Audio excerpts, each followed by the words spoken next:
Hello everyone, today we talk about the Lower Pannonian Slavs, that is to say, early Slavs who had settled in the eastern and southern part of what had been the Roman province of Pannonia back in the day. This topic is interesting for many reasons, including the one that, of course, most of these lands, to some degree, were Magyarized, right? They were fundamentally taken over, also politically, or political identity, by the Magyars, that in some cases literally made these lands sort of ethnically their own. Of course, the Slavic presence was obviously significant to the point of the older the conquerors diluting into the local population, but the latter acquiring, in fact, Hungarian identity later on. I mean, just as it is today, as you know, the country is Ugro-Finnic, but we can't properly talk about, an ethnic limpidity in that regard, especially considering the strong Slavic substratum. And it's also an interesting story because of the early times which this Slavic presence was politically autonomous for us to document. Early Middle Ages that, however, for this reason, do not show us too much, right? We do not know exactly what's going on. I made a video about Great Moravia. We have seen how there was likely a corridor of sort between Moravia and proper, and what could have actually been the same Great Moravia proper in the area around Sirmium, today's Serbia. There are lots of hypotheses. I also made a video about the origins of the Serbs that, as you know, are substantially debated for many reasons, but also because back in the day, historically, many movements of peoples may have occurred for us not to have for us to have tracked them, which historically, given the times and places, is plausible at the end of the day. And yes, there is, in contemporary terms, a lot of identitary issues, which I'm not going to digress on specifically, if not at the end, the Croatian take on the story, because essentially these Slavs in Lower Pannonia were seemingly, as we will see now, of as a branch properly of early Eastern Slavic. For how the branching of the Slavs was already occurring, it doesn't make much sense to distinguish them at that point, because they had been and we can't track the chronology, but more or less all coming from the same region. But later on, the Croats essentially extended politically, at least, and in part, likely also ethnically, in the area, right, over these peoples that, however, were not really Croatians, seemingly, for what we can track historically and archaeologically. And of course, the thing is important because this area that where this Slavs of Pannonia were living also occupies part of today's Slavonia, and so in an area of frontier between the Croats and the Serbs. And so that's why I was saying that before, that there is a lot that, of course, we can't track, but that contemporary historiographers got interested, especially as far as the national issues and differentiations are concerned. The question one could ask is, how much can we distinguish Slavic groups in this area, right, from one another, and truly also in the way they would nationally develop in a greater sense, given that at the beginning of this period, say a tribal or even clanic identity would have been at some point more important proportionally to the broader one. I made a video about medieval Friuli, which, as we will say, that exposes some things that we will be seeing now regarding the Carolingian intervention in this area from northeastern Italy, that was also partly settled by the Slavs from properly the Italian side of the Alps, and that, however, basically went at war with these populations. And again, lots of issues were arising as far as Eastern Francia, the Great Moravia, the Nitra, etc. were concerned. For not talking about Bulgaria, the Avars that are also the big, elephant in the room at this point. This is what makes it interesting in so many ways. So when you look at the Pannonian Plain, so essentially the Carpathian Basin, these Pannonian Slavs would be located to the east and south of the river Rab, the Raba, right?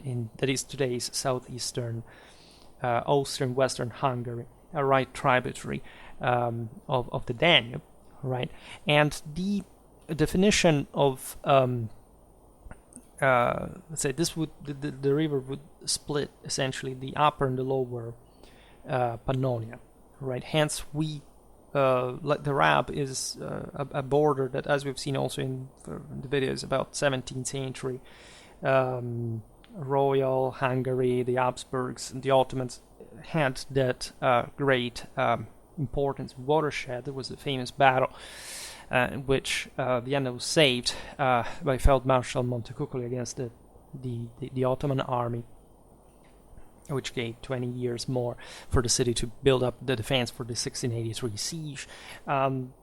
Really always an area of frontier to an important degree. Also during the Middle Ages made some videos about Hungary that explained essentially what was the sort of back and forth going on with the Magyar suzerainty over Croatia, right, and the difficulties of controlling this, in fact, more deeply Slavic areas that were at the outskirts of this essentially Hungarian Empire, and where, however, Slavs had inhabited.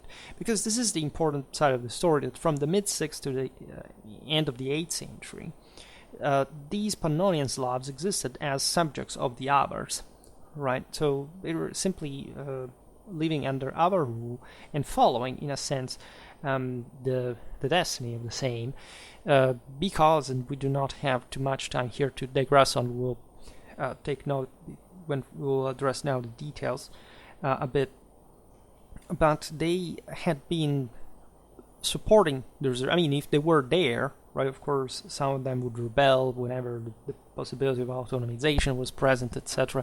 But in general, we know from the Byzantine side, from the even from the Frankish side, that the Avar raids, invasions, etc., into these surrounding neighbors were substantially backed by the Slavs, some of which had come to these places exactly at some point to escape, right? Even before this came the same Avars, right? Either before their arrival or basically not making it in time and being literally led by the Avars into these lands. The same goes for the Huns. Like, you can't even technically say when is that the first Slavs or Proto-Slavs set foot in this area. Of course, we shouldn't be surprised to know, even though we don't have much of an information about it, that it was normal, like even from the early Roman Empire, to have groups of Proto-Slavs to settle in this area. Just the Slavic migrations we discussed in other videos are yet another, I would say, even as far as controversial topic, because every time I make a video on this, there's always the story, you're telling the German nationalist story with the Slavs that migrated instead. These peoples were always here, and there was an actual migration. We know it pretty well. I mean, the most updated historiographical, archaeological, data does show consistently, of course, migration of this kind. Then by which degree this happened, ethnically, genetically, etc., is a matter of debate. But you can't hide that, yes, there were some groups that first of all left from these areas, others that stayed, but others that arrived as well, and that we can't track, as difficult as it can be, right, together with actual historiography, meaning of the time, right? You can trace these movements, and not always, of course, the histories of the time were correct, but right, there is always some information there you have to toy with in order to understand what they actually mean, what actually meant, and why they wrote those things in the first place, right?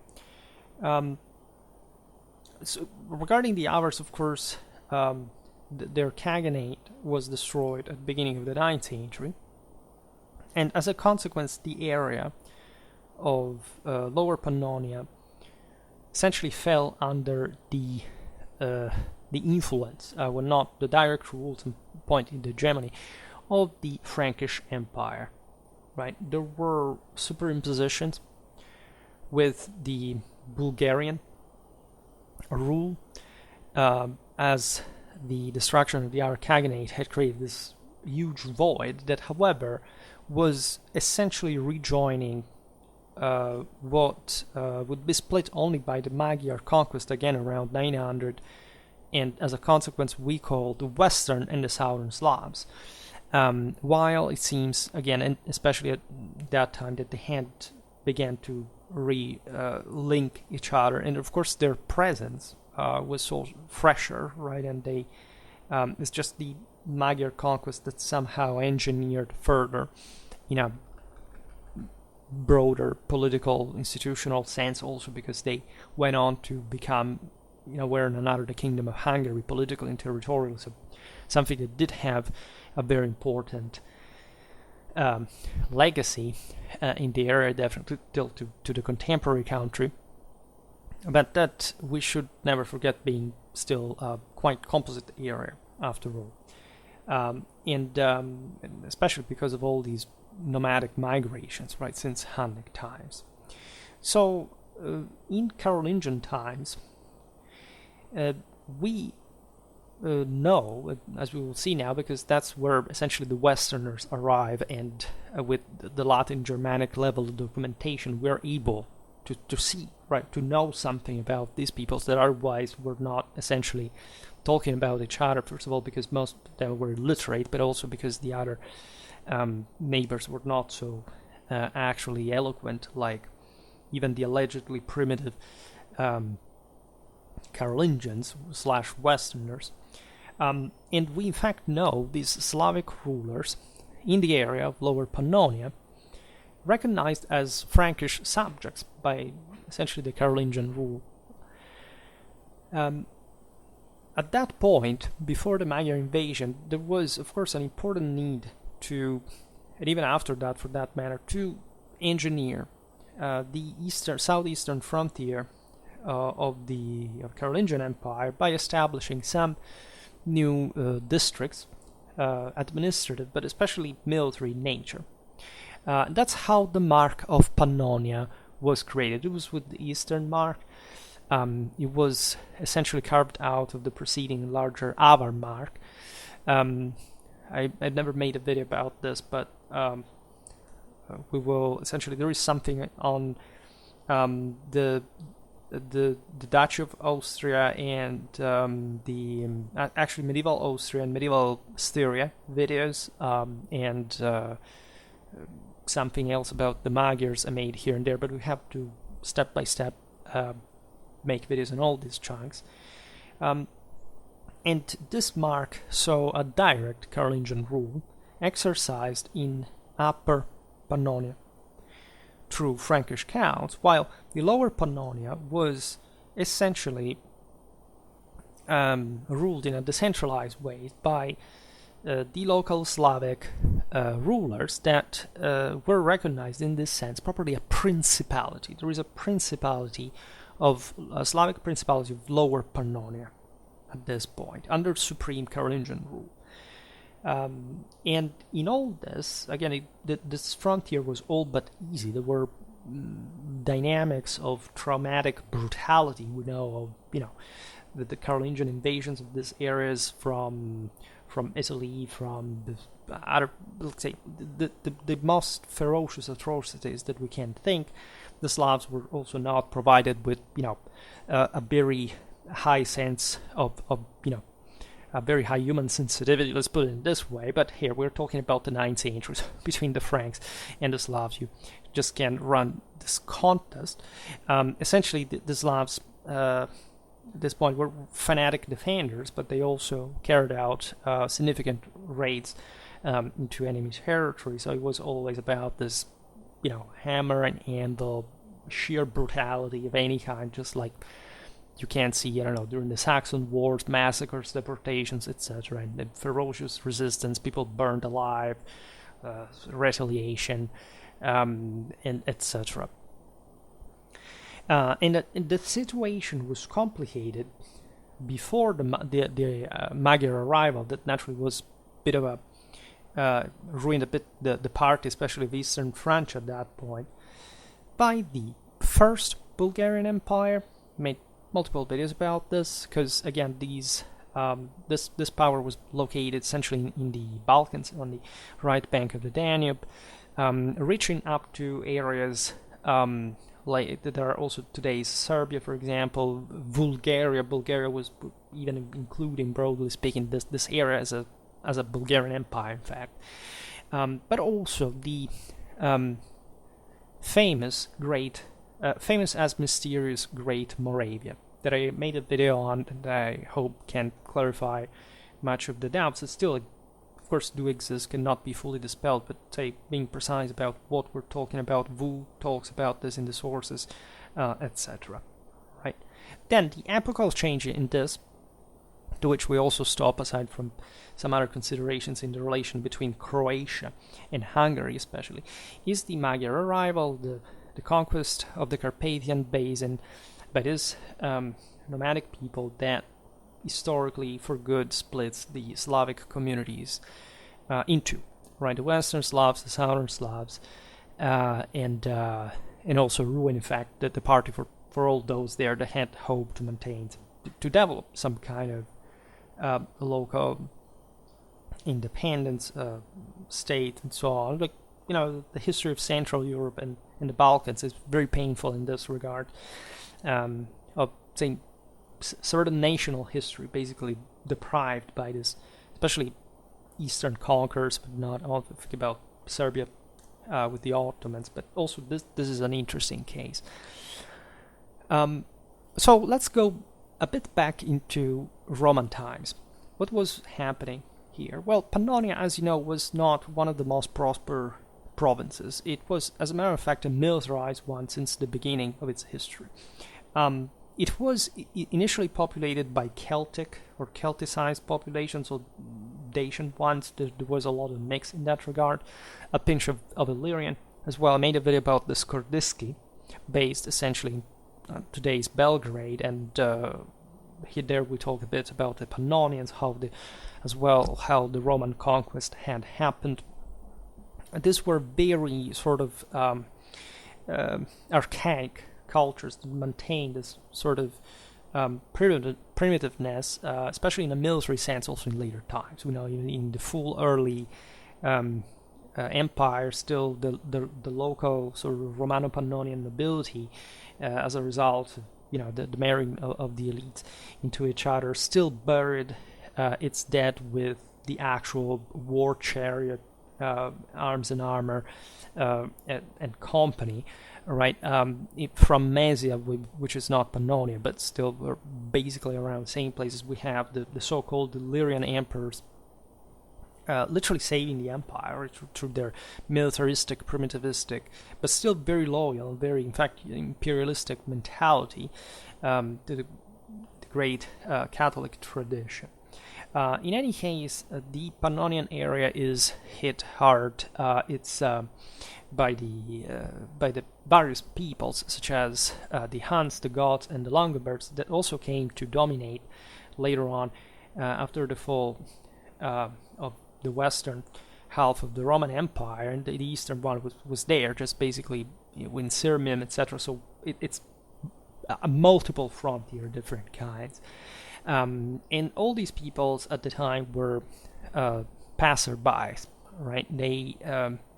They were headed somewhere else, right? And specifically Italy, right? Anyone who had to enter Italy in a way or another had to settle in this area.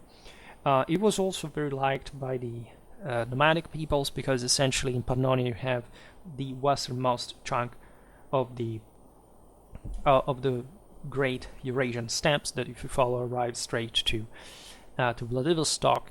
On the other hand, that's important for the pastures, etc. But again, the Visigoths, the Ostrogoths, the Longobards, so this more at the best semi-nomadic but de facto sedentary peoples were moving there before pouring into the Italian peninsula. And this area would remain, in fact, a frontier later on. When the Longobards conquer Italy, we've seen it in some videos, they established the so-called Austria, that is not the modern country, it's basically northeastern Italy, and especially the eastern duchies as proper rear guards to the Longobards invasion first, but probably as a shield from the Slavs and the Avars later on, that did launch merciless raids into the Friulan plain, by the way. And throughout the Middle Ages, these things would continue, like from Hungary, from even the Slavic, Germanic at some point, populations as well. And we will have, in fact, to make a video about that too. Well, in all this, of course, the Slavs had already come about in some ways as early as, we can think, Emperor Justin II. We are in the second half of the 6th century. At that point, the Pannonian area was contended between the Longobards and the Gepids. I made multiple videos about both. These wars were ferocious. Essentially, the Gepids were from the Carpathian side. The boundary was the Tisza River, right? It's very parallel, straight latitudinally. It's basically that river that you see. You have the Danube. Between the Danube and the Carpathian Mountains, you have the Tisza. All right, and so the Longobards were essentially settled from the Pannonian side, the Gepids from the Transylvanian side, and they beat each other in between this corridor. That, by the way, that was historically where Iranian peoples like the Yazyges would come to harass, to infest the Empire Pannonia, also during the Marcomannic Wars. I mean, it's that already, step-flavored reality that you can savor in this incredible brutal scenery, which, by the way, these populations are, one way or another, getting out of the way. I mean, the Longobards were headed to Italy, the Gepids to be knocked out by the Avars, and the Longobards combined. And already at this point, the Slavs had basically poured in. I mean, the Longobards at this point controlled parts of Moravia that we know already starting during their same rule, being Slavicized in part. So, as you know, a great part of what we call the Slavic invasions happened also because lots of people went away, right, from those areas, and the Slavs could emerge from the Pripyat marshes. There are actually forests, not marshes, but anyway, and sort of overrunning this largely depopulated areas, largely, not entirely, of course. So by 568, when the Longobards move in Italy and they agree with the Avars to essentially to give them Pannonia, except in case they would have failed their own invasion in turn, you have the major split, like in the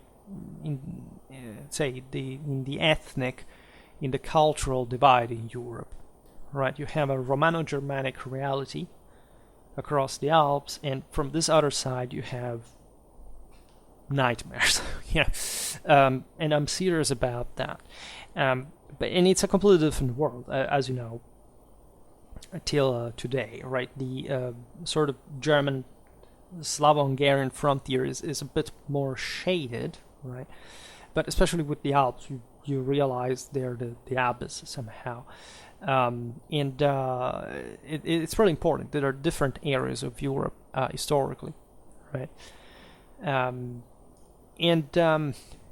We can easily think that consistent groups of Slavs had settled in the Pannonian Basin already by the 5th century, at the time of the Hunnic domination.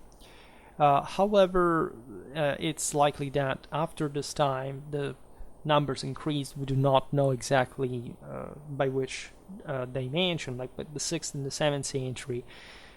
We know that the area of Pannonia was fundamentally occupied by a Slavic majority as opposed to the Avar elite, right? This is not a concept. This is more a social and military concept rather than a strictly ethnic one. It's obvious that the Avars were cultivating their own sort of quasi-feudal society, right? From the seigneurially steppish mentality of rigid authoritarianism. The Slavs were more on the outskirts of this, but they were more numerous and sort of also demographically consistent.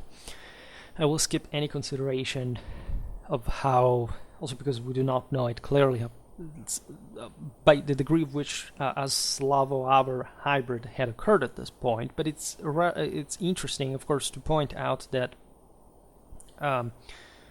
while there were similar areas historically where you have the steppe conquerors settling conquering fundamentally Slavic regions, a country like Bulgaria eventually saw a Slavic prevalence linguistically, culturally, whereas in the Pannonian area, even though the Slavs were present, eventually the Magyar language and culture fundamentally prevailed.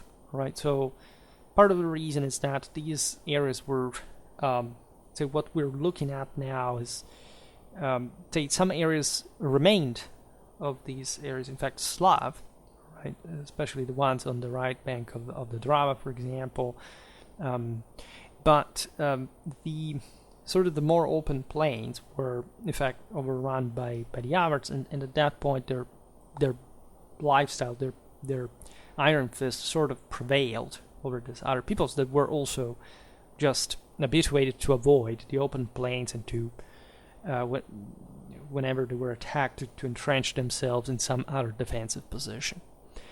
Now, it's only in Frankish times, as we were saying before, that we start getting a glimpse of what this Slavic presence was about politically and militarily. In fact, when the Carolingians started their wars against the Avars, the royal Frankish annals, the Annales Lauricenses Maiores, right, one of the most important sources for Frankish history, mention a certain, in Latin, Vonomirus with a Y, Sclavus. Right, so there are different names of calling the guy Voinomir, I mean, with the J, with the Y, or Vonomir, more simply. As essentially as a military leader, active in 795. Right, this was evidently a Slav. In Sclavus means in Latin, in the sense of Slav. And the interesting aspect of this guy is that we do not fully know who he was politically in relation to the Carolingians.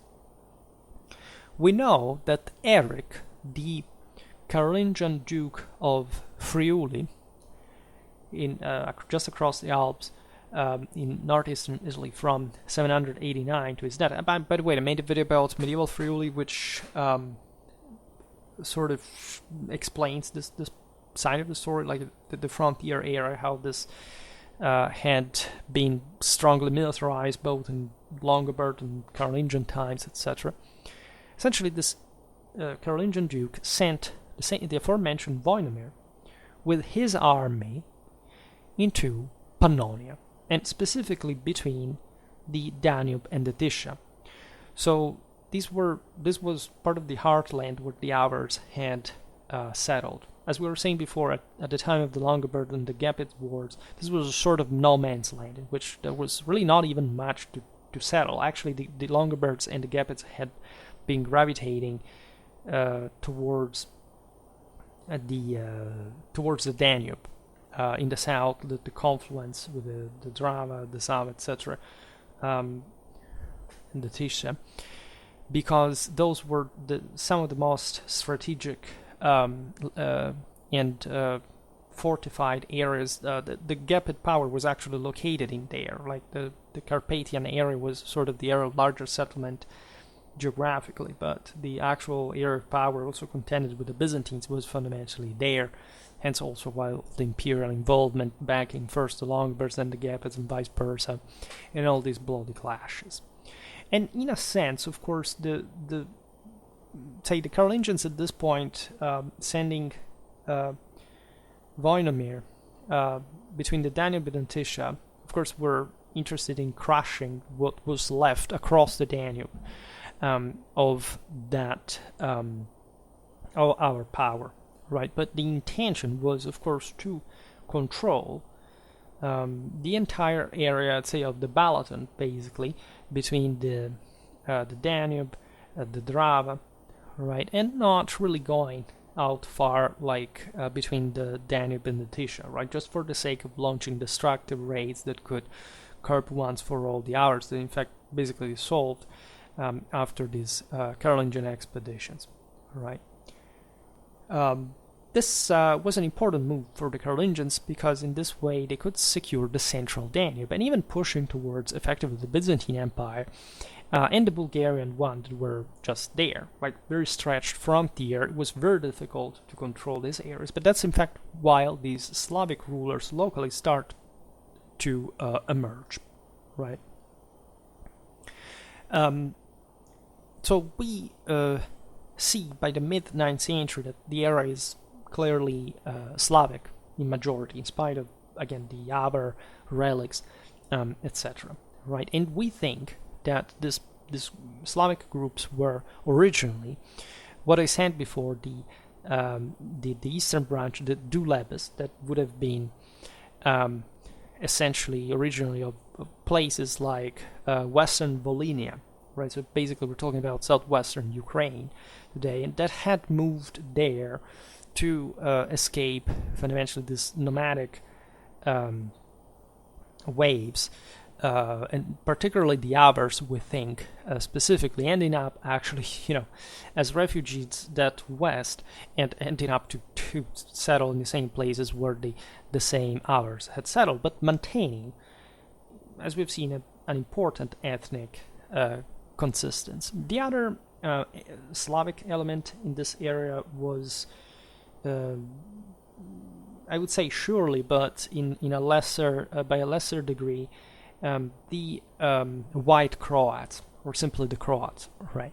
And we will talk plenty of them later as far as this area is concerned, right?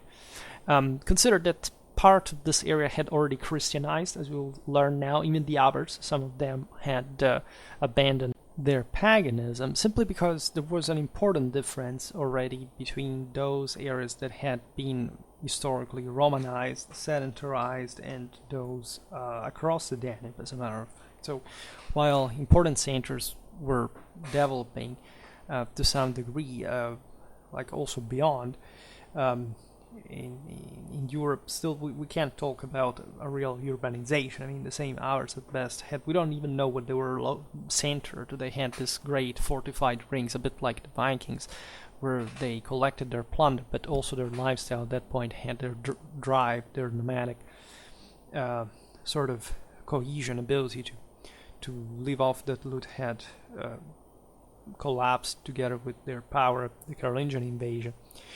And so you see in this other southeastern Pannonian areas, of course, a Slavic rule that is historically, in fact, connected with the relics of Romanity as well, right? That's something I always point out, that is to say that there was a Balkan romance that was spoken consistently, and there are traces of that even in today's modern Serbo-Croatian vocabulary, and more aside from the say the Vlachs, etc. That is to say, north of the Balkan mountains, there had been historically more of a Latin influence, linguistically, culturally, ethnically, than the Greek one. Was sort of more xenophobic, sort of more entrenched, less expansive, and sort of influencing more another side of the story. So this is fascinating, because if you look at that video, for example, I made on the Duchy of Croatia, you realize that these territories were somehow revolving in a civilized manner around Italy, around the Roman Church, and so as they would historically keep. I made a video about Balkan warfare between the 11th and 14th century, the massive Western and especially Italian influence.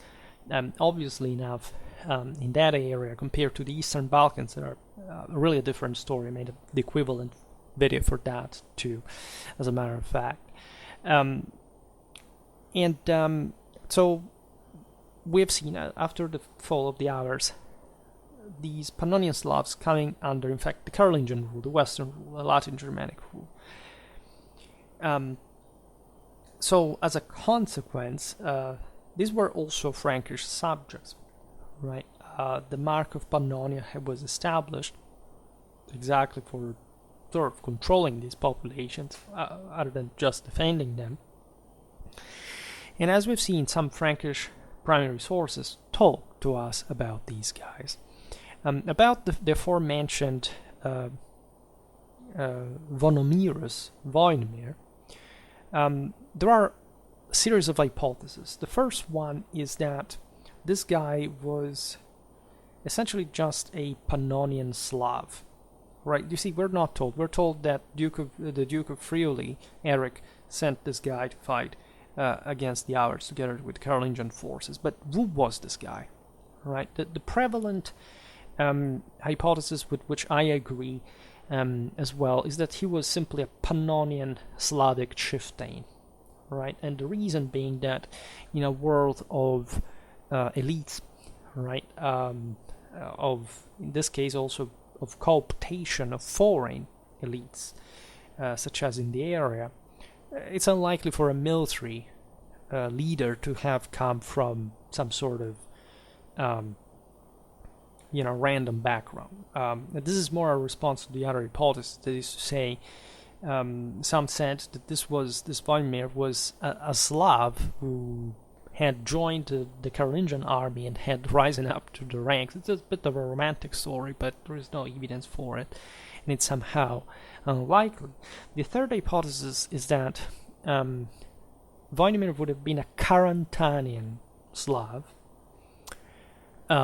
which is fascinating as well, but we're not sure about it as well, because that Carantanians would roughly, at least with all the distinctions of the case, would become Carinthia. I made Austria, Styria, I miss Carinthia and Carniola / Slovenia to make for my historical region series for this sort of Germano-Slavic frontier in the south, and yet, it tells you a bit what the picture had been at this time. Very gradual Germanization of certain areas, but definitely the Pannonian Slavs were beyond this. They were beyond the Rab. They, as we will see, we don't even know how far east they stretched.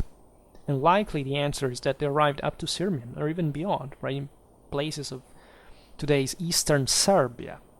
So this Principality of Lower Pannonia, that naturally was never something particularly cohesive or aspiring to much unity, was actually a pretty relevant link, other than just a territorial power, with much of what we've seen here playing around. It is to say, the Moravia of the north, and if we are correct in some extent, the one of the south that may have been even actually more powerful than the one of the north. And so the role of this belt, especially considering that it sort of stretched from the Frankish and southeast, is extremely interesting, and running down the Sava, the Drava valleys, and thus having just properly this Slavonic proper area having a true history and identity on its own. So we have another guy. We do not know about Voinimir. There are just hypotheses about this. I believe it was likely a Pannonian Slav that was co-opted, or at best a Carantanian, but can't quite know. There is another guy that is Ludovic, with actually essentially a Slavicized Germanic name, which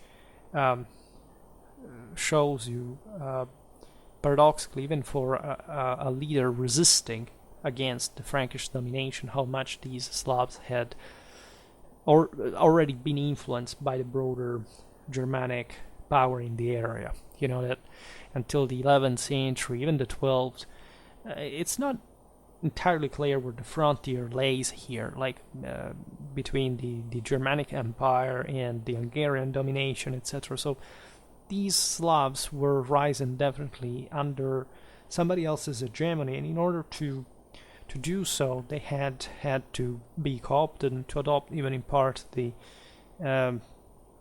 names, the fashion. This is typical of the elite, right? The elite is always the most international, the one with more far-ranging connections. This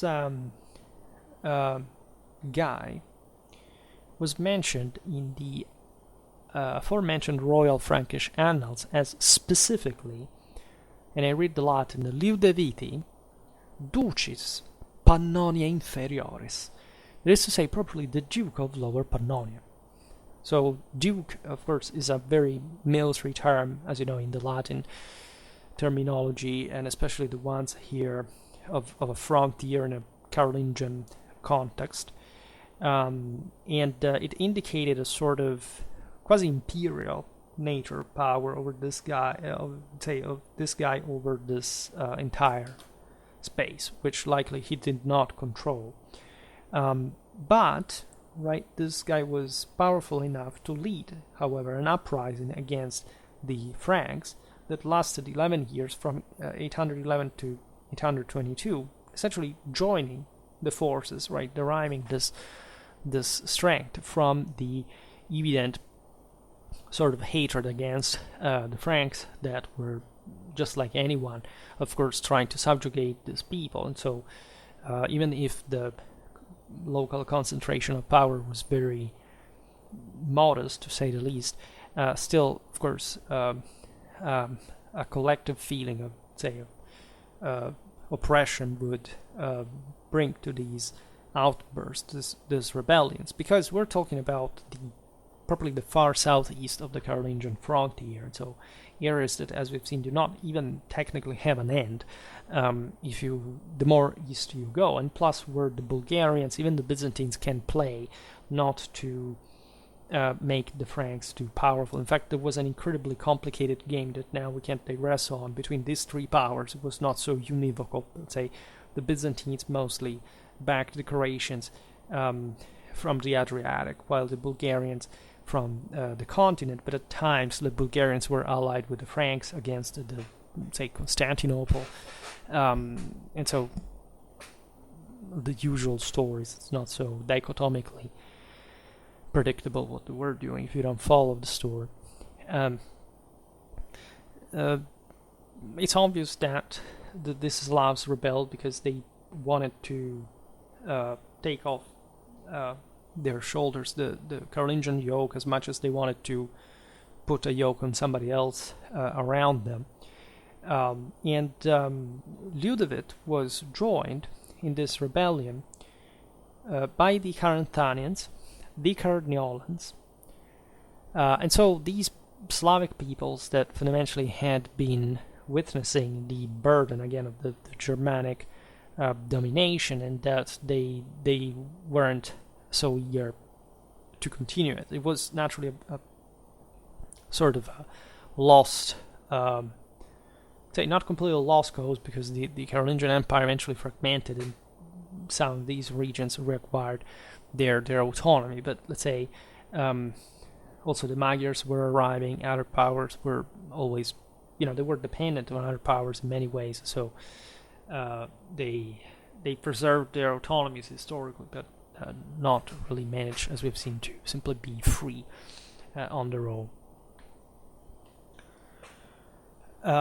We even know that this Slavic rebellious presence went as far as the surroundings of Salzburg, which is pretty far, like into the Germanic inland, but it tells you also by which degree this southeastern, in fact, we understand them as German areas, were actually had been Slavicized over the previous centuries, right? Even the Patriarch of Grado in northeastern Italy, who shrewdly exploited this Slavic rebellion just to bother the inland rival of the Patriarchy of Aquileia. This is an old story, basically. When the Longobards invaded Italy, they seized Aquileia. It was the see of one of the most important bishoprics in the area, and the local clergy escaped to Grado. It's just like on an isthmus, like in close to Aquileia, and that was supported by the Byzantines instead, and that the Longobards launched raids across the strip of land into the sea, etc. But at this point, Venice already was supporting as well this area, so there is nothing. Say it's a very tactical thing for the Patriarch of Grado to do this, but it has no broader sort of meaning. Like they thought of the Slavs as lesser people in the first place, but also because they knew what this is what the Grado had done also when the Avars and the Slavs had invaded the Longobard Duchy of Friuli, etc. So nothing new. Now the interesting thing about Ludwig is that he was, say, centered, even though you can't speak of a true capital, but still, in the stronghold of Sisak in central Croatia.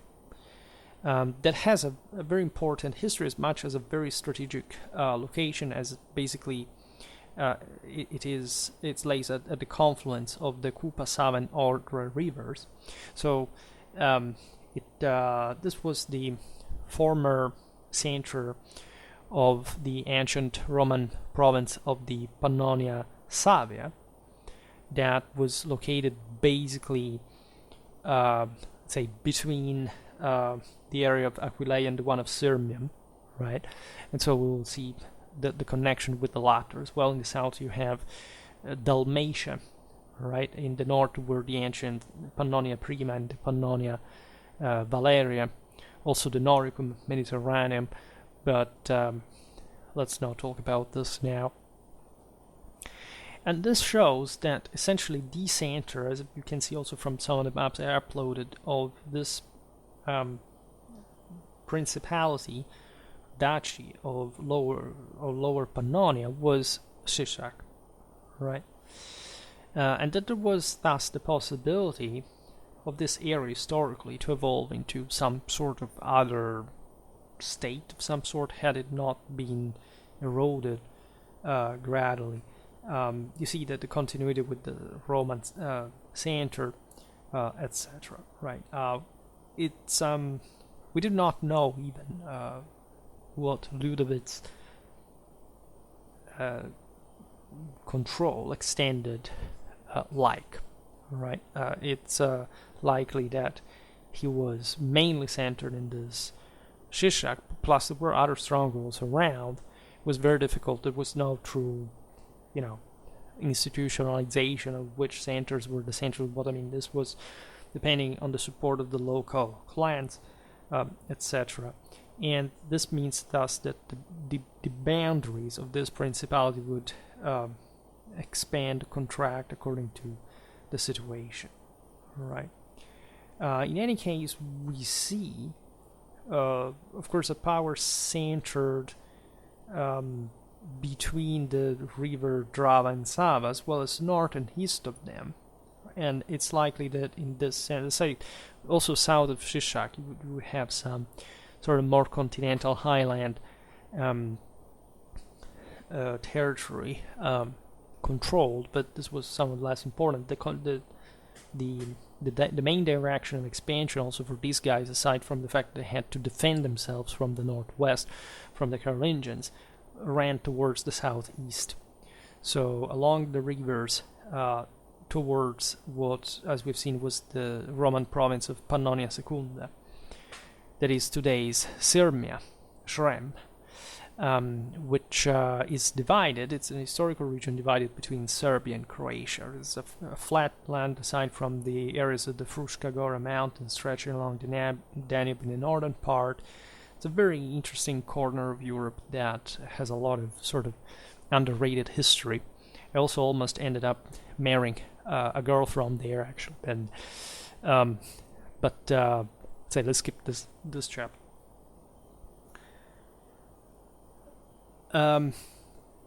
So we do not know exactly where this power extended to, even though we know that Ludovic was supported by the Timocani tribe, that was a Southern Slavic group living as far as eastern Serbia, today's eastern Serbia, west of the Timok River, as well as in the regions of the Banat, the aforementioned Sirmia as well, and Mesia Superior. This is relevant in as much as you realize how big actually the Slavic continuum really was, right? It's eventually this lands in the southeast would develop, say, a sort of frontier on its own between the Hungarians and the Serbians, but technically this was this other chunk northwest that was seat of this Slavic Lower Pannonia. We know that, by the way, the Duke of Croatia, Borna, at this point was allied with the Franks. It was essentially its vassal during this war launched by Ludovic, and as a consequence the latter must have been substantially powerful to fend off, to fight against this, both the Franks and the Croats combined. As we will see, while the Frankish authority sort of declined in the area with the end of the Carolingian Empire, it's the Croatians that really go on, taking advantage of the situation. Ludovic died at a point, and of course, like everyone, and in 827, at that point, this temporary,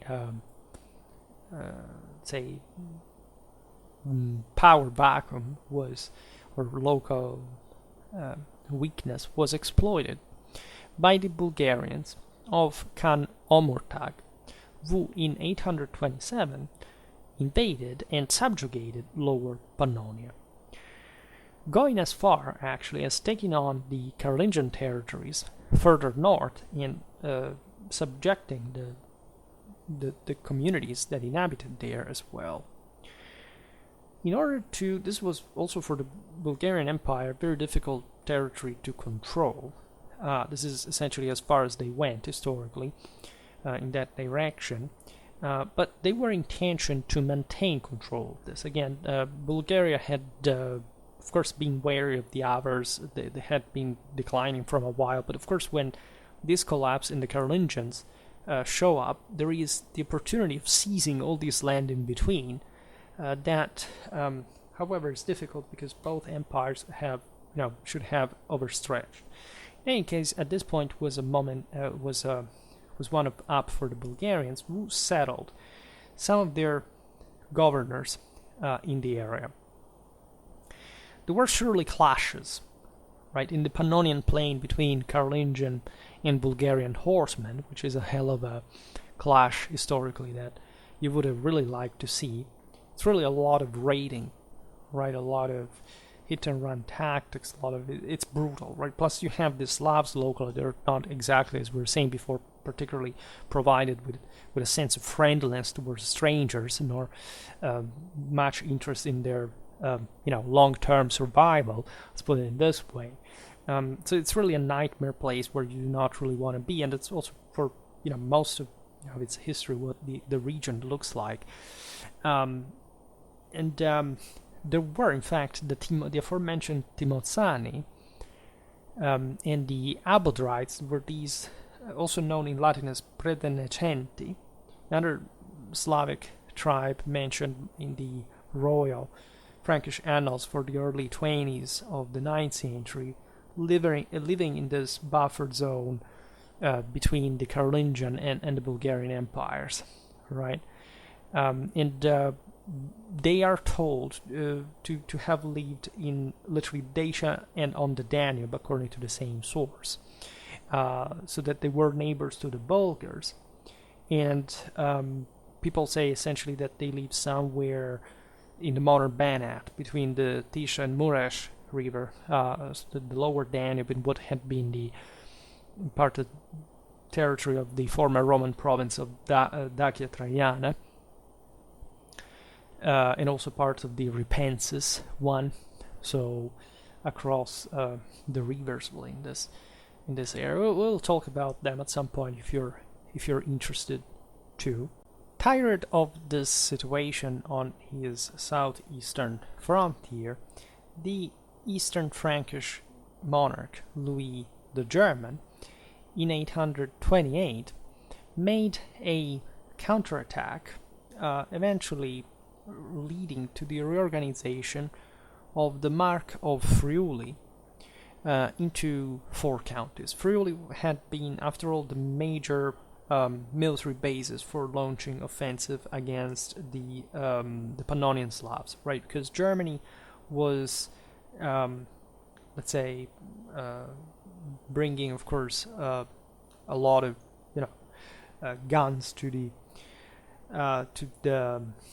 the Frankish push, but only occasionally, as this was a huge frontier, right? That it was much easier to reach from Italy than, especially from there, entering immediately the Sava and Drava valleys, than making all the tour around from places like, in fact, Regensburg, as was the Eastern Frankish kingdom, becoming the most important center of the Eastern Frankish kingdom. It was also close to the eastern frontier, but was mostly to check over the Western Slavs that at this point were connected also with the southern ones. So it was an important degree still at this point, where in the 20s of the 9th century the Carolingian Empire is still functional after all, and cooperation between the Italic kingdom and Eastern Francia, right?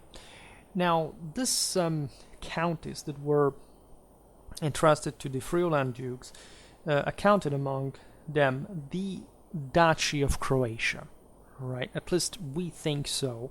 This is at least how it had evolved from the White Croat local power, and that, however, at this point was in its emergence in a more compact sense. Like the Franks had pushed themselves up to that point, this territory also expanded essentially in the direction of Shishak, and so you have properly,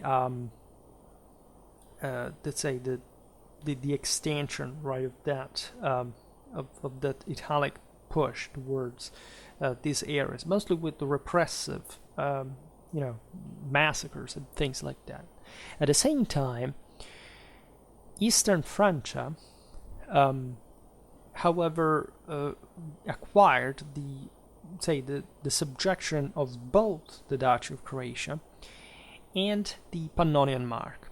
So in other words, the Duke of Friuli could back the same, because it was very close to Eastern Frankish policy. We've explained it in medieval Friuli was an area that in its history was somehow even closer to Germany than to Italy in certain aspects. And so you can realize there a broader concerted effort to strike against these rebellious Slavs and especially the Bulgarian right at this point.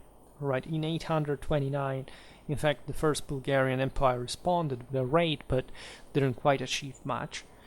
The result may have been the destabilization of some areas. For example, the territory of Pannonia was lost, likely, in its eastern outskirts, let's say, to the same Bulgarians. But again, they weren't particularly fruitful areas in the first place. It was just important between these two empires to show who could push the other or not. Also in front of the local Slavs that eventually were to side in all this with one or the other. In 838, we know of yet another Slavic prince, Ratimir. It was also in this case the terminology is not entirely clear, either duke or prince, that is the gnets in Slav, in Lower Pannonia. When we hear these titles, again, it's remember always that Latin doesn't have articles, so it can't be just one duke or one prince or the duke or the prince. It's normally not specified, and actually the semantics are satisfactory because, it's Lower Pannonia is an ensemble, right? These leaders were sort of single chieftains that had risen to power even when there was a more concentrated milieu that could have supported their rise, right? They didn't control all of that. We know that Ratimir controlled the areas around the rivers Drava and Sava, so we're here, right? He's believed at this point in history, when the Carolingians are starting to have some problem, that he had acquired some sort of title from the same Bulgarian Empire as governor of the eastern areas of Pannonia. This Ratimir was powerful enough also to receive as to support in this sense Pribina, that had been the former prince of the Principality of Nitra, that was essentially together it was the opposite, the alter ego of Moravia, right? That would be likely encompassed by the same Moravians into what we think it was called the Greater Moravia, but with some autonomistic connotations on its own. In fact, Pribina had been expelled by Moimir I, the first known ruler of the Moravian Slavs. And so he was essentially a Slavic prince that that is a bit of a rocambolesque figure. It's also say it's a bit of an adventurer, right, of the Bavarian Slavic frontier. And what is fascinating at this point in history about the lack of the Magyars is that, you see, you can't quite draw a precise boundary between these Slavs and the others. I mean, between the Pannonian Slavs and the Nitra ones, the Moravians, the Croatians, there are important differences, to say the least. But in between, right, who were these people, right? How they would distinguish themselves clearly, but we just do not know by which degree these territories could have eventually evolved if there hadn't been an Hungarian state installed there. What kind of polity, right? That's sort of the fascinating thing. I mean, Croatia developed more or less as Croatia. Serbia developed more or less as Serbia. These other ones were deprived, again, of a future, basically, aside from Moravia as such as a whole, that however, was also brutally subjected throughout its history. I mean, the area of Slovakia, rather. If you look at the same Nitra, etc., that became a sort of northern dependency of Hungary, right? Moravia, of course, being within the Czech crown, or the Bohemian crown, but still throughout the 10th century being invaded by the Magyars, and so suffering lots of issues that we had described in other videos, right? In the same 838, we know of Radbod, the East Frankish prefect of the Eastern Mark, so this Bavarian frontier towards the Slavs, appointed some year ago, deposing Ratimir and strengthening the Frankish rule in Lower Pannonia. In other words, another Eastern Frankish coming back from a ruler that was at that point operating mostly through an autonomous continental dimension. The Bavarians are a bit the unsung heroes also in the clash against the Magyars. I mean, the Ottonian Saxon propaganda was more successful, but these were the people who stood on the frontier throughout all these issues, and that brought I shall make a video about this, all their chivalric military sort of deeds to a degree of of notoriety that unfortunately has gone lost, as they haven't been written down, as there were verses also suffered at the hands of the Magyars, etc. But there's all a history here in this frontier that at the time should have been really epic to witness.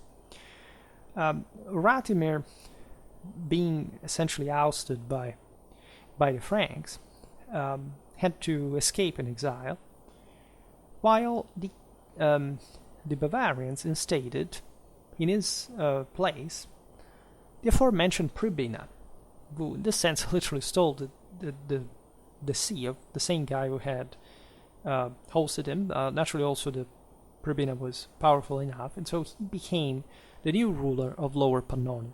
So in other words, the Bavarians were just, there were evidently some different parties involved here, and the Franks wanted just to place the guy who was temporarily more loyal to him.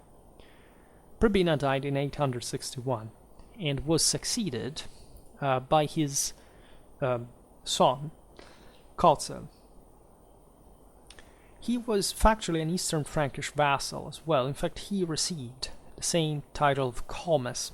Right? He's believed to have ruled between 861, 64, and 876. And at this time, it seems that the most important center of the Pannonian Slavs was not Shishak, or at least it had been shifted for this principality and for this Kotzel's or maybe Pribina's interest in that. Remember, these guys were closer to the north, to Nitra, right? And so were in part trying to come back there, and so they may have wanted to shift their center of power from the same Pannonia in a place known as Mosapurk in the sources that go as far as calling it Regia Civitate, so literally almost a royal residence, right, in the city proper. This was known as Old Slavonic as Blatnograd, and it would basically be the modern Hungarian village of Zalavar, located around 9 kilometers southwest of the lake Balaton. This is also fascinating because it's on the Balaton shores that all those peoples we were talking about before, the Goths, the Longobards, etc., had settled before moving to Italy. In their case, here, of course, they could have not done it anymore, but they, let's say, there was a sort of, just like the Hungarians would have some power base established there, that these Slavs, with all their steppes influence, albeit being sedentary peoples, were sort of managing. You can imagine all sort of the scum of the earth roaming those places from the steppes, hiring mercenaries, horsemen, all this stuff, gravitating around these places, right? It must have been a pretty messed up place to live in the first, politically speaking, right? All this was done, as we were saying before, in essentially under the edges of the Eastern Frankish kingdom. Kotzel was said to have been invested with a comitatus by the same Franks, so he was recognized, right? Pribina, his father, was called Dux in the sources yet again, and so you find even the title of Comes the Sclavis for Kotzel. This is fascinating as well because the idea that this area was Slavic, right? And you had, of course, it was plenty of Slavs, a large part of Europe, but that for the Franks, right, this place was the lands of the Slavs, and the fact that today that is historical Slavonia, at least more or less overlapping, is quite fascinating because it bears the memory of this people there as the Slavs, even in territories that today are recognized as Slav, right? And so, yes, there are others, admittedly. I mean, think about the same Slovenia, etc. But so these are names that eventually were also confirmed in a broader sense. But so early in time, that's definitely fascinating. As the Slavs, right? For the Bavarians knew that the Slavs were, they had them all around almost. And so just this one is named as Count of the Slavs, or a Count of the Slavs, but in this specific case, like as this Slavonia had been just there more than anywhere else. This guys control essentially northwest up to the aforementioned Rab River, the Rab, and also the town of Tui, that is today's northeastern Slovenia. This was yet another Roman fort, right, strategically located at the crossing of the Drava River and along a trade route that essentially connected the Baltic Sea and the Adriatic for the Amber Road, basically. So you understand the relevance of such centers in general. Now, to the southeast, this Pannonian authority now extended to the historical region of Barania or Barandia up to the Danube River, right? This is the region is located, in fact, between the Danube and the Drava, right? And today it is divided between Hungary and Croatia, so it has this kind of they're difficult to locate on a map, also because they sort of changed historically in even in the boundaries to some degree, but generally speaking, right? And if I tell you about places like Kristolna, Bodrog, Valko, Bak, I think that only the people living there actually know of this corners, but there are still, say, important historical regions in Europe that have to do with this Pannonian Slavic reality, right? Now, at this time, we are in the 9th century, there is an intense work of evangelization around these places, especially given the aforementioned competition between the various empires around the Franks, the Byzantines, the Bulgarians. We know that the Byzantine missionary Methodius in Kotzel's times was active in Lower Pannonia, and at the same time the land had a connection with Rome as well. These contacts were already say they had always existed, just they are documented for us to notice. Consider that at this point there's no schism yet, so technically we're talking about the same empire, but of course Rome is doing a lot of stuff on their own. There is a letter by Pope John VIII around this time, which is sent to a certain Dux Mutimir, right? This has been commonly considered by Mutimir of Serbia, that ruled essentially in the second half of the 9th century. We're there with the chronology. The object of discussion was to establish the diocese of Pannonia proper. Right, this would have had its seat in Sirmium, the general, let's say, organization was shared apparently with this other, say, ruler's request. In fact, Kotzel was to ask for Methodius. That was involved also in the establishment of the Archbishopric of Moravia. So we understand even more that there was a strong connection between the Pannonian Slavs, Great Moravia, the area around Sirmium, and so all places that even at the contraction of the Carolingian empires, maybe exactly because of that, were becoming ever more important also for the Pope to extend its influence against the Byzantines in the area.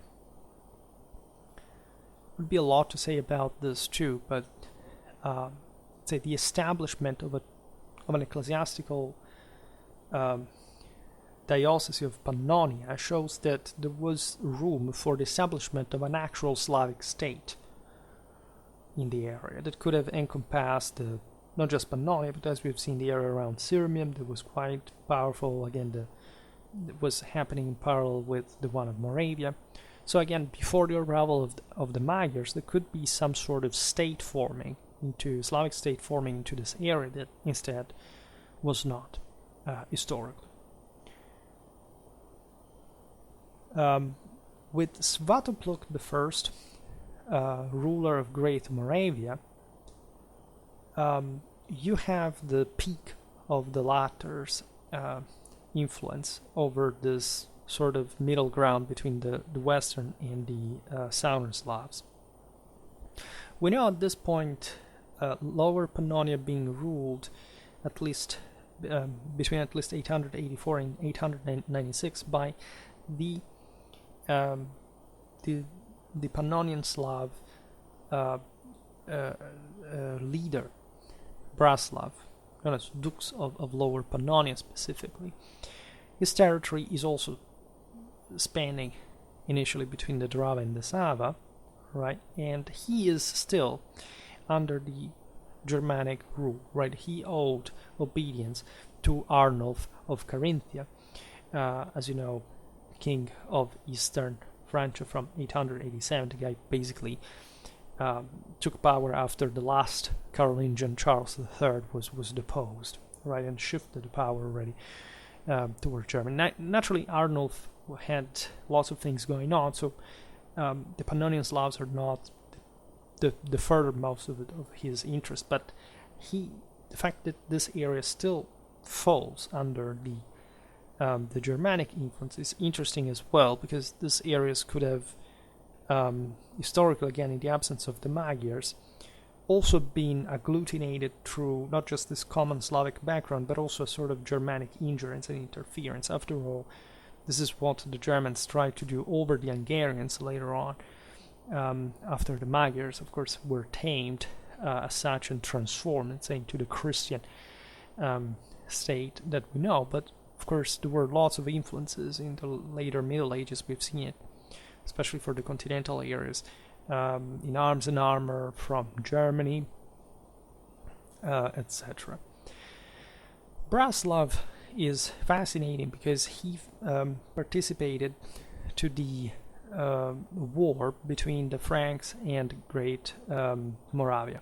Right, Arnulf of Carinthia fought Svatopluk of Moravia that had, in fact, invaded the same Pannonia and the Danubian area in general. This war was fought between 882 and 84, and also in 891.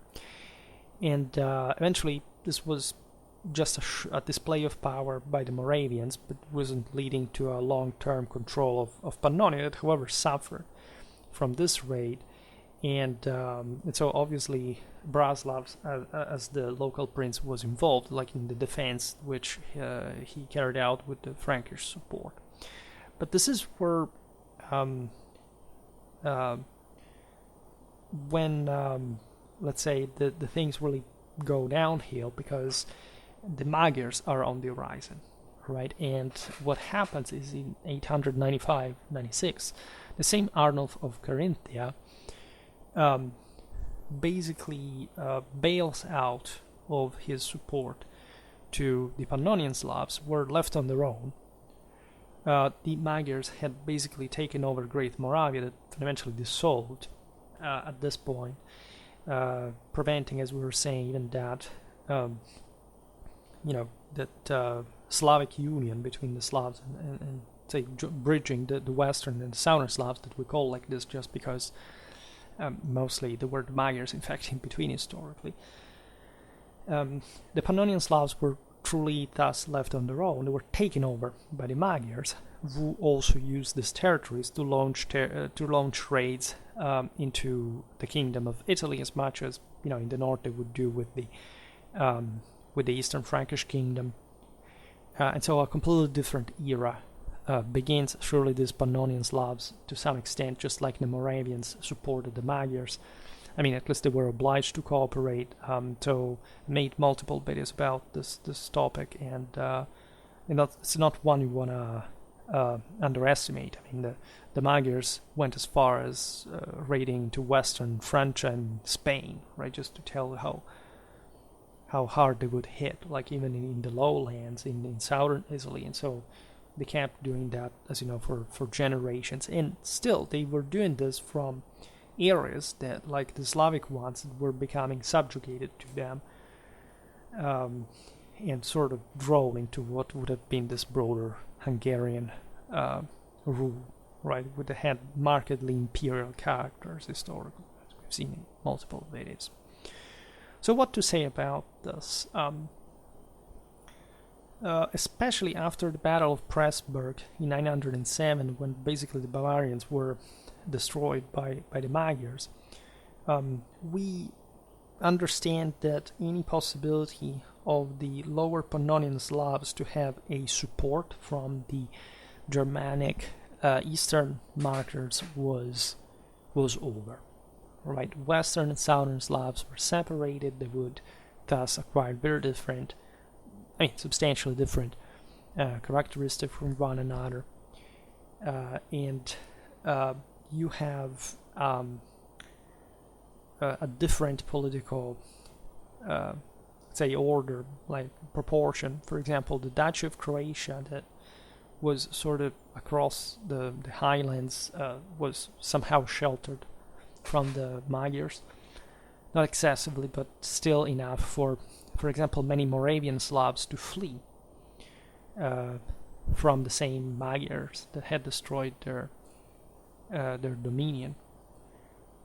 At that point, the boundary came to be, in fact, the one between the Magyars and the Croatians, and Shishak seems to have been from rather the side of Croatia in a broader cultural sense. We find some archaeological evidence that connects from Bonia near Glina, that the town in central Croatia, and we know that the diocese of Shishak was offered at the Council of Split in 928. That would define, importantly, the territorial boundaries of the early Croatian kingdom to the Catholic Croatian prelate Gregory of Nin, which means that these lands were being administered by the Slavs, not by the Magyars. Of course, the same kingdom of Croatia that I still have to make a video on after the Duchy was, in fact, resenting, as we will see now, of course, of the Hungarian influence, to say the least, and even some control. In the mid-20s of the 10th century, the first king of Croatia, Tomislav, extended his rule over some lower Pannonian territories, the old areas we've seen today between the Sava and the Drava. We do not know how long down river, but still securing them to the Croatian realm, for the Croatian realm.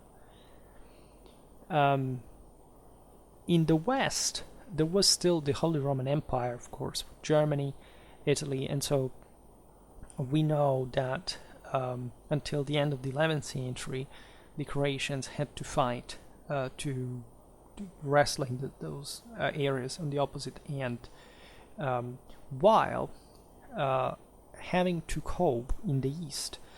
So in the southeastern Pannonian regions, we're talking about Sirmia basically, against the Magyars and the Bulgarians, this until at least the 10th century.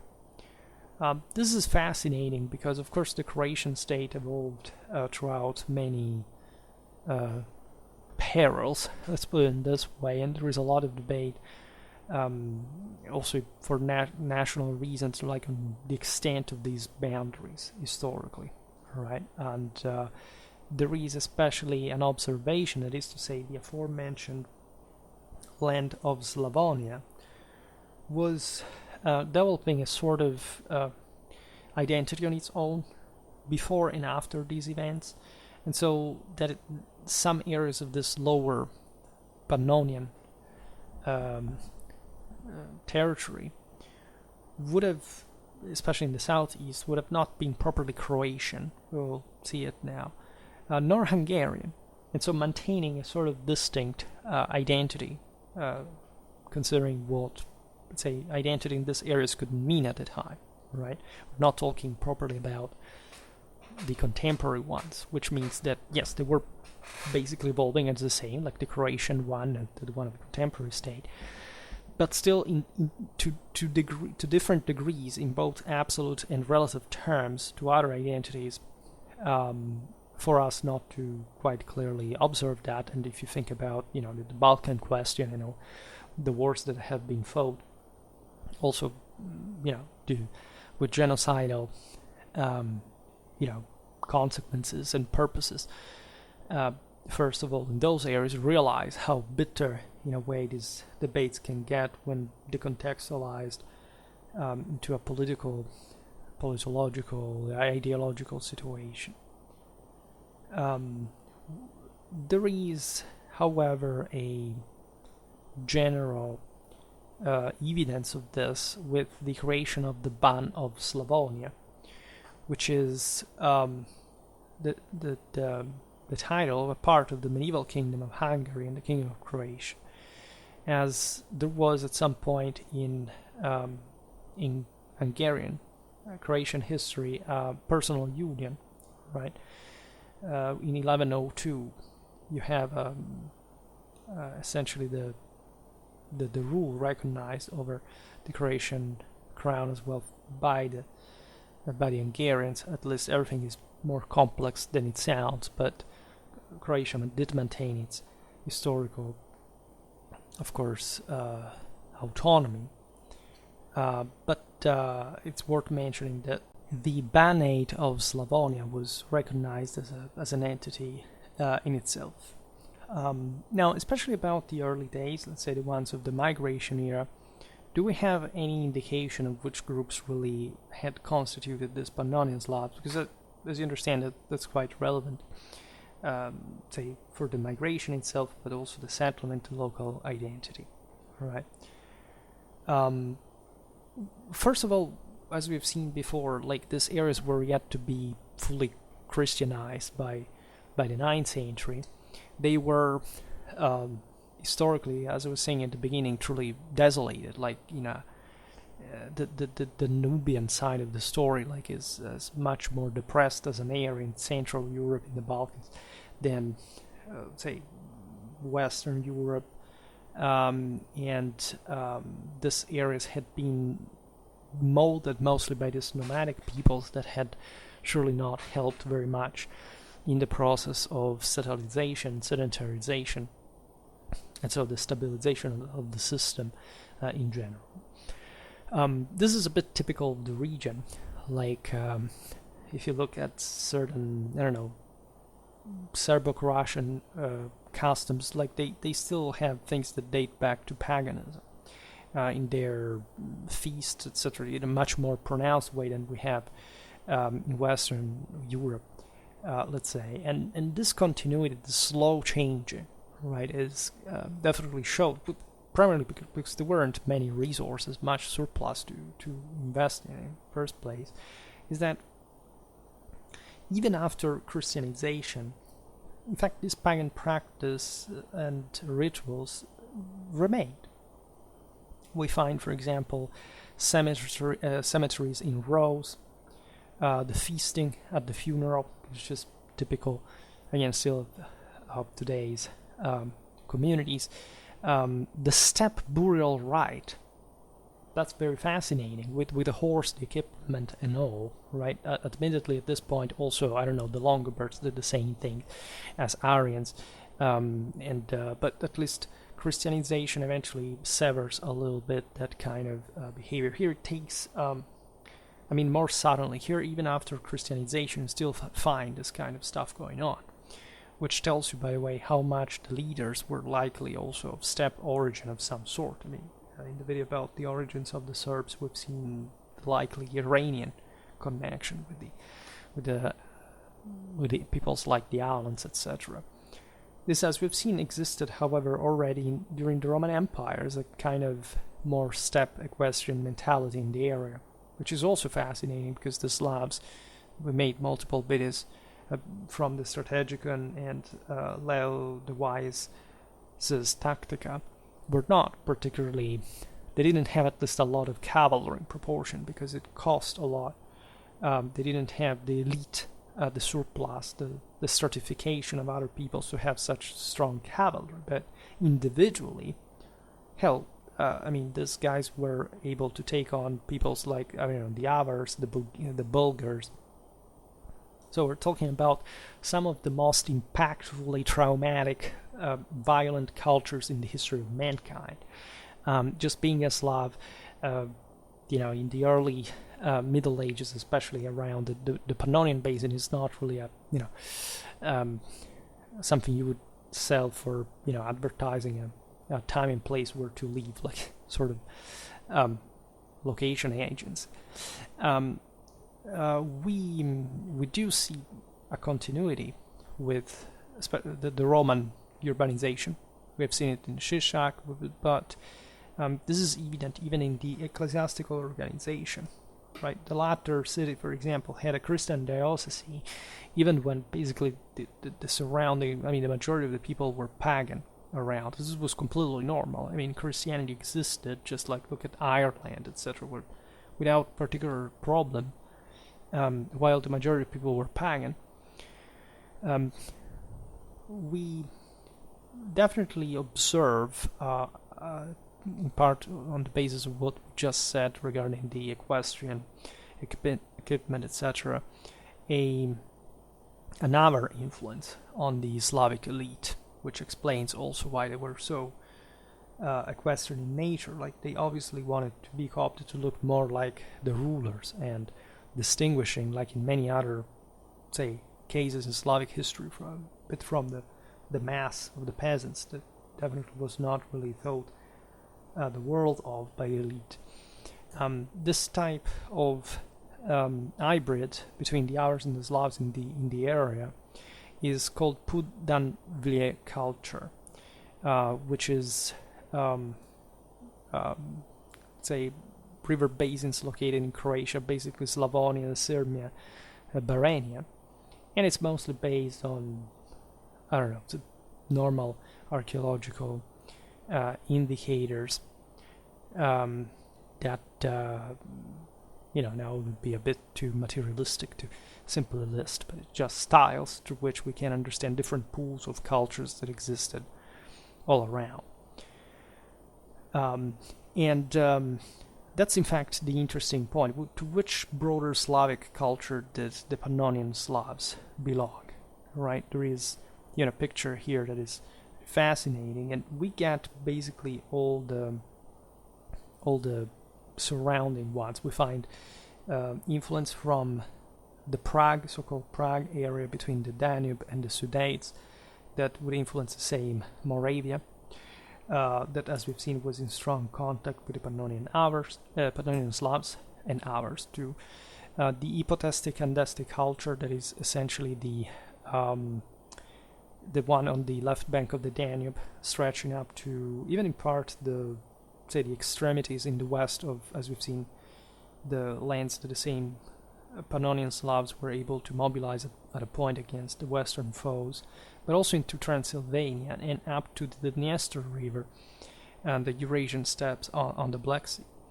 The same is true for the Penkovka culture, that is basically today's southwestern Ukraine, and this would correspond respectively to, especially in a Slavic sense, the Prague Korchak culture. The Korchak one is actually across the Carpathians. It's a bit of a composite here, but this would be where the Sklaveni, this early Slavic tribes, had inhabited, whereas the Penkovka, the Ukrainian Moldovan one, reaching into Romania, would have been the one of the Antes, and we never talked about these peoples. We can do it in some other series about the migration era. So far I never made properly one about the Slavs, Proto-Slavs. we do have even certain Alpine influences from Slavs that, as we've seen, lead even up to the proximity of Salzburg, right? Remember that the same Bavarians, differently from other Germanic peoples, are not properly Germanic people. Like, at least they were a mix between Germans, Romans, Celts, Slavs, and they were created politically by the Franks rather than being like another people, like, in fact, I don't know, the Franks or the Alemanni or the, I don't know, the Burgundians, the Goths, etc., Longobards.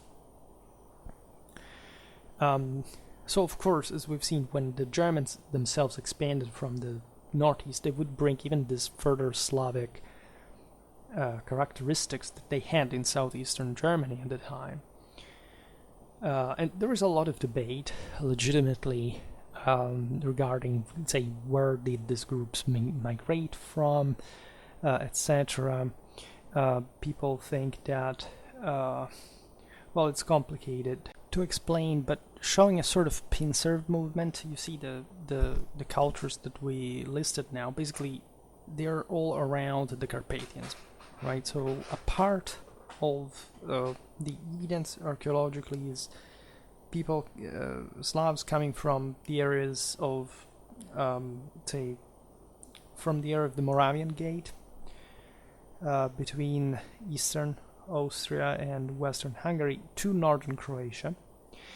Other Slavs instead coming from the lower and middle Danube, so upstream, and not just of the Danube, but of the river Sava and Drava, right? So coming from the areas of the Eurasian steppes, like from places like Ukraine, as we've seen. And so, needless to say, there are, say, from the Magyars, interesting, say, throughout all these kind of steppes dominations in general, sort of different further eastern influences from very far away places, but I'm not to digress on this specifically. We get from anthropometrics, by the way, that the Croats likely did not settle in Lower Pannonia, right? They settled more or less in the areas where Croatia would have done. I mean, if you look at the Dutch of Croatia, I explained the thing. And just later, as we will understand now, they began to extend their control over Lower Pannonia, that, however, was more political than deriving from an ethnic, say, or following an ethnic, like things like a colonization or a replacement. That the Croatians likely did not have that demographic capacity. And even if surely some Croatians eventually settled down stream, the Sava and the Drava, this was a contained migration later on with the demographic potential of the time, right? There are all types of influences, from the Longobards to the Avars to the Bavarians, and the things also protract themselves over time because they're just next door to various powers here that alternate themselves, but in some cases are also more continuative territorially. Now, there is one last mention we can do to the 19th and 20th century Croatian historiography that tended, to make the long story short, to make the point that a substantial amount of territory down the Drava and the Sava River was intended at the time as Pannonian Croatia, right? Which is something that is not devoid of actual evidence, because in the famous De Administrando Imperium that was written by the Byzantine Emperor Constantine VII in the 10th century, and discussing the various populations living, in this case, at the outskirts of the empire, in chapter 30 literally speaks of this Pannonian Croatia. Now, in the video about the origins of the Serbs, we pointed out the inconsistencies of this work, right, and or at least what it's supposed to mean in the Byzantine interpretation of the situation, with the at this point the Byzantines were very anecdotal about themselves, right? They tended to repeat what was heard, say what they could find in the sources, in the same Byzantine sources from past times, etc. Even say not necessarily updating them to the real situation and or equivocating something. It's normal. It's a beautiful source, right? But you have also to contextualize, right? Essentially, the Administrando Imperio claims that a part of the Dalmatian Croats, so those that in part, were properly the ethnic core of the white Croats, migrated there, would have moved into Pannonia in the 7th century and starting to rule over that. Now, this can mean different things. As we were saying before, we do not have much of an evidence that the Croats sort of Croaticized, let's say, this area, at least more than much, nor that actually the area was known by any other source at the time as literally Pannonian Croatia. So this rather reflects the context of Croatian vassalage / subjection to the Franks that at some point, as we've seen, established some control over these territories down the Sava and the Drava River intentionally, and using Croatian leaders and military, etc., right, that would have just been happy to expand on these neighbors, right? But aside from that, we're talking more of a political domination, not of a chunk of Croatia in this area of mostly Slavonia, right? So, albeit, of course, there is substantial Croatian influence in these areas, we noticed that the term Croat was never used in sources about Pannonia, and that the Tripimirovic dynasty of the kings of Croatia, after Tripimir himself, would title themselves as the rulers of the Croats and of the Slavs, meaning that they likely refer to this to Slavonia, and so those parts at least of it that were occupied, where you do not find properly Croatian anthonyms until the late 9th century. In the area, it's possible that, of course, they of